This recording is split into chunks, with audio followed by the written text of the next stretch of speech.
farsën elektorale të 11 maj 2025, kreu i organizacë kriminale të narkoshtetit shqiptare Edi Rama përdori të gjitha mjetët ndër të cilat licencat për mbjelljen në kundërshtim flagrant me ligjin dhe të gjitha konventat ndërkombëtare të 29.300 hektarëve drogë. Ligji miratuar nga qeveria lejon, autorizon mbjelljen e 200 hektarëve në mbar vendin. Por me vitin elektoral,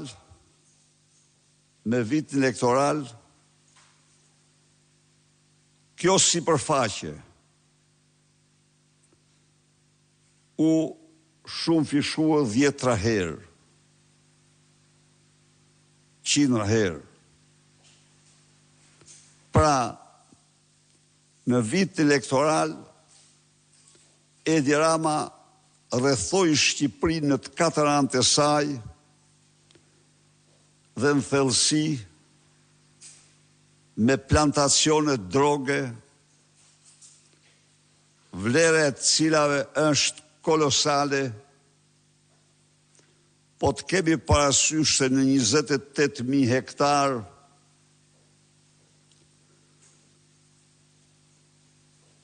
mund të mbillen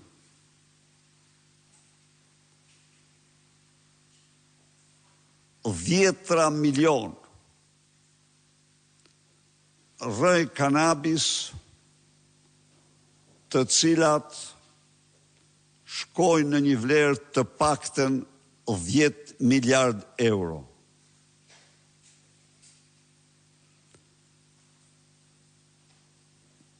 Armand Maho ka përgatitur